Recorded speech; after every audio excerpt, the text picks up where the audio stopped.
कपड़ों की लंबाई से नहीं, आंखों की सफाई से तहजीब पहचानी जाती है। कपड़े हो गए छोटे तो शर्म कहाँ से आएगी? आंखें हो गई खोटी तो इज्जत नजर कहाँ से आएगी? क्या जरूरी है लड़कियों के कपड़े छोटे होना, बड़े होना, या हमारी आंखों में इज्जत होना? किसको बदलने की जरूरत है, लड़कियों के कपड़ों को या लड़कों के विचारों को? आज हम बेटियों को सिखाते हैं डर में जीना। कितनी बजे बाहर जाना है, कितनी बजे घर में आना है, कैसे कपड़े पहनने, कोई तुम्हें बुरी नजर से देख तो नहीं रहा था। डर डर डर डर सिर्फ लड़कियों में। क्यों हम अपने बेटों को नहीं सिखाते हैं कि तुम्हें लड़कियों को रिस्पेक्ट से देखना है? अगर तुम्हारी नजर साफ है तो लड़की ने कुछ पहना है चाहे नहीं पहना है, तुम उसे गंदी नजर से देखोगे भी नहीं।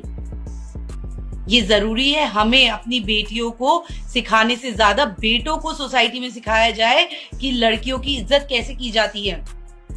एक भी केस नहीं होगा जहां पे बड़े छोटे कपड़े या फिर जो बच्चियां, मासूम बच्चियों के साथ गलत काम हो रहा है, क्या वो कपड़ों की वजह से हो रहा है? तो आप कैसे जस्टिफाई कर सकते हैं कि कपड़े ही है एक रीजन जिसकी वजह से लड़कियों के साथ गलत हरकतें हो रही है, या वह शर्म, लाज, हया सब कपड़ों में ही समाया हुआ है उसकी? तो प्लीज कपड़ों से बाहर निकलिए, औरतों के कपड़ों से, और आदमी अपनी नजरों में सफाई कीजिए। और हैरानी की बात यह है कि सिर्फ आदमी की ये सोच नहीं है, कुछ औरतें भी इस चीज को बढ़ावा दे रही हैं। अगर आप औरत होके ही औरत के कपड़ों के बारे में कमेंट करेंगी, उन्हें जज करेंगी, तो फिर ये सोसाइटी चेंज नहीं हो सकती। या तो अब हम आगे आने वाली जनरेशन को चेंज करने के लिए, और ये जो चलता आया है इतने टाइम से, उसको बदलने के लिए हमें कोशिश करने दीजिए।